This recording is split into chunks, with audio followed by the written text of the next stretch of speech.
I always want to make, like, I always want to do stuff that when we're doing stuff for music that fits the makes it reminds you of the, who is this guy? I brought it to Dre. Dre heard it. He was sold. And basically we said, let's do a joint venture. We flew him out to LA. I had a meeting with him and I sold myself to him and told him what I wanted to do.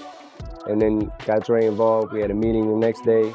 Let's jump into the wild story behind Eminem and 50 Cent's legendary friendship, starting way before they even crossed paths. Here's Eminem's move, man, but I'ma hold on to this one. I'ma keep this one. He got a few of them. Let me just say something right quick. Every year, you don't get to keep these when you go backstage. They exchange them and everything, but I'm telling you, 50 is the only person that I've ever seen that's got to keep a Moon Man. Yeah. Okay. What's up, 50? 50 told me if I win an award, he wants to come out here and hold this for me so he gets used to what Moon Men feel like and how heavy they are, because he's probably going to get a lot of them. Back in 2000, 50 Cent had just survived getting shot 9 times. Yeah, 9. After that, no label wanted to touch him. His rep was straight up toxic in the industry, especially after he dropped How to Rob, where he called out and threatened to rob a bunch of big names in music. That track shook everybody. You know, it feels like that whenever we see each other again. You know what I'm saying? If we don't see each other for 3 months, and then, you know, then we do see each other, it's like the same. Ow! Ow! Ow! Damn. Hear me, man. You're not fucking hearing me. Don't fuck with the fucking witch, man. Don't fuck with the fucking witch. Nobody wanted to be next on his list. And if that wasn't enough, he was already beefing heavy with Ja Rule. Word is, in 1999, Ja got robbed at gunpoint in Queens by someone tied to 50's crew. At least that's what the streets were saying. Not long after that, both crews ended up at the same club. Em, this is for you. You ready? Yeah. Now, shorty, she in the club. She dancing for dollars. She got a thing for the Gucci, the Fendi, the Prada.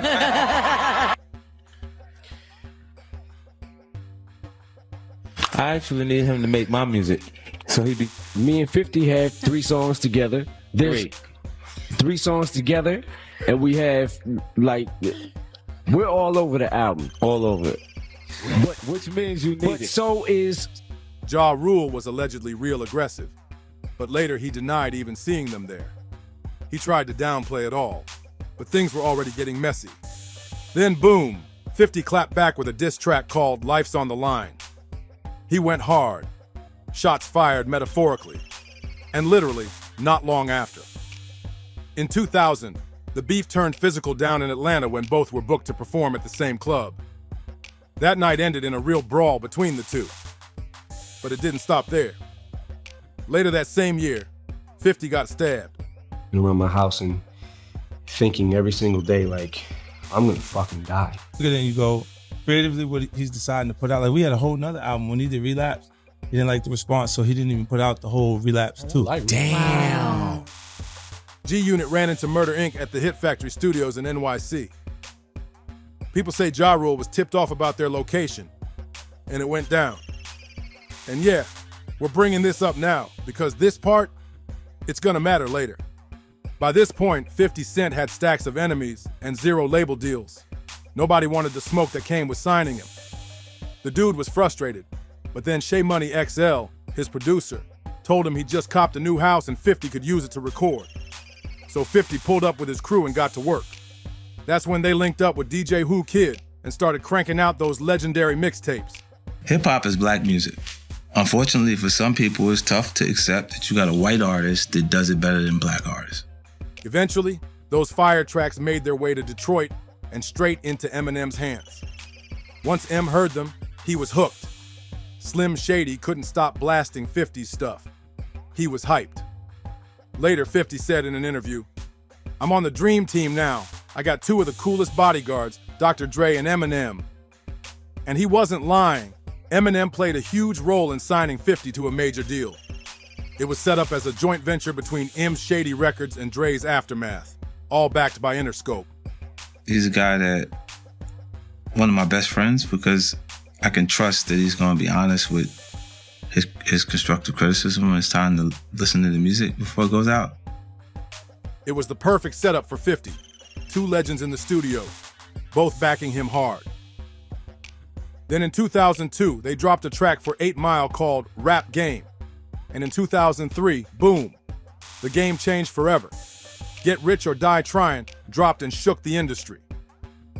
Eminem was featured on 2 tracks and helped shape the sound of the whole project. In Patiently Waiting, 50 even shouted him out, calling M his favorite white boy. Anybody's thinking of doing that type of competition with Eminem, they should stop right away because it's not going to turn out good. No. And who could forget the In Da Club music video? M popped up there too, showing nothing but love. From there, they started performing together, making their bond even tighter. But while 50's career was blowing up, that old beef with Ja Rule wasn't cooling down. In fact, it got even messier, because now Ja had beef with Eminem too. Why? Because M signed 50. Ja felt betrayed and fired back with a diss track where he crossed a major line. He mentioned Eminem's daughter. That was it. Eminem snapped back with Haley's Revenge, and the track even had a sweet moment with his daughter saying, "What do you want to be when you grow up, baby?" But they didn't stop there. And he's also helped me through a lot of hard times in my own life, and he's always been there when I need him. So 50, congrats on your star, man. Hollywood is making official what I knew from the beginning and Dre knew from the beginning. Thank you. 50 and M teamed up again on the deadly diss Hail Mary, throwing shots at Ja Rule for trying and failing to be the next Tupac. Brrr. And then came 2006, when these two dropped their major joint hit, You Don't Know. That track, pure fire, cemented their duo as one of the strongest in the game. By 2006, Eminem's life had taken a dark turn.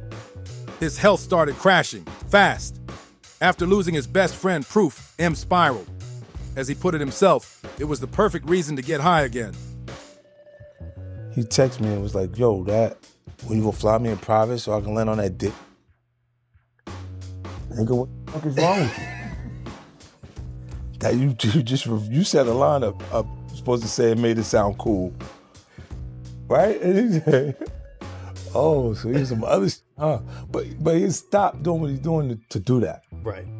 You know what I'm saying? That shit makes my day on a whole nother level. Because I'm like, What did he just say? It was random. Like, you know what I'm saying? Like, and it's like, yo, I have love for him. That's my guy. Some days, he just laid in bed and cried. He wasn't the same. During that rough patch, he packed on serious weight, hitting 230 pounds at just 5'8". The pain was written all over him. Want proof of how bad it got? Just look at that moment on 106 in Park when M, 50 Cent, and G-Unit showed up to perform You Don't Know. Eminem recently admitted that was when everything started falling apart. He said, I remember things started getting really, really bad when me, 50, and G-Unit did BT's 106 in Park. We performed, and then we did an interview afterward. That's when the wheels started coming off. One of the hosts was talking to me, and I couldn't understand a word she was saying. 50 had to cover for me and answer every question. What's up, Meech? Fuck is that? It's white boy Ring. I hit the homie. The big homie, Jay-Z, right? The white guy called for 50 Cent. Eminem called directly. And he said, That's his guy. He said, I can't do it if I can't bring 50 up. But that's his guy. That's how deep his addiction ran. M had a doctor feeding him pills. One pill had him feeling amazing all day, but it didn't stop there. After putting the kids to bed, he took another, then another, and it still wasn't enough. Not long after, he felt sick, dragged himself to the bathroom, and collapsed. While lying on the floor, he dialed 911 himself. The doctors found him overdosed on methadone. He almost didn't make it. A week after being discharged from the hospital, he went right back to the pills. He couldn't sleep, couldn't function. Just 1 month after that overdose, doctors told him he was on the verge of another relapse and that it could be the end. M later described that time saying, walking around my house and thinking every single day like I'm gonna die. That was his reality. But he fought back. After checking into rehab and slowly clawing his way out of that dark place, Eminem dropped Relapse. The comeback was real, and 50 was right there with him on the track, Crack a Bottle. That wasn't the only time they teamed up either.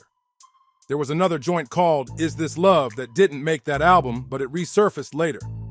Then in 2012, they came back with another combo track, proving their chemistry never faded. And if there's one person who truly gets how much M means to hip-hop, it's 50 Cent.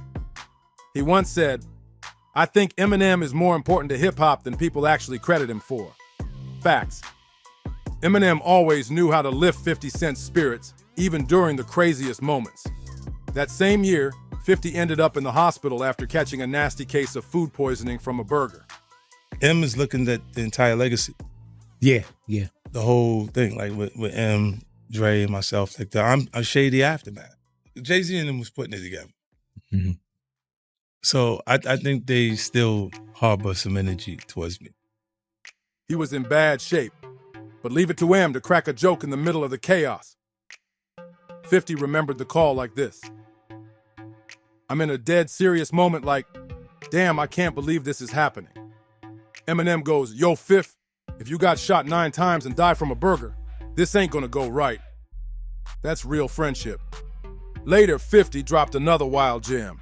He and M were originally offered See You Again, the emotional hit that later went to Wiz Khalifa and Charlie Puth for Furious 7. But they turned it down. Why? Because M was already locked in with the Southpaw soundtrack at the time. 50 said, we had to make a choice between doing that and the song for Fast and Furious, and that record ended up being a huge hit for Wiz. But they stood by Southpaw. M was all in on that project. When Eminem dropped his fiery diss on Donald Trump, 50 jumped on Instagram showing love. Still #1, love you M, you my friend for life. Then came 2018, the year Eminem went to battle with MGK. That beef blew up and took over the internet. After M clapped back with Kill Shot, 50 was right there hyping his boy up. He posted, do you see this? Think about it, the biggest hip-hop song on YouTube. Now everybody gotta take an L because of MGK. What the? We ain't have nothing to do with this. Damn, how many times y'all was playing that shit? LOL. Get the strap. In 2019, M and 50 teamed up again, this time with Ed Sheeran, for another hit collab. Then in 2020, Eminem showed serious love back by showing up at 50's Hollywood Walk of Fame ceremony and giving a heartfelt speech. Real loyalty right there. And in 2021, 50 dropped Black Mafia Family, a gritty crime drama about drug empires and street hustle. Guess who he called for a cameo? Eminem. I'm gonna bring his 8 Mile to television.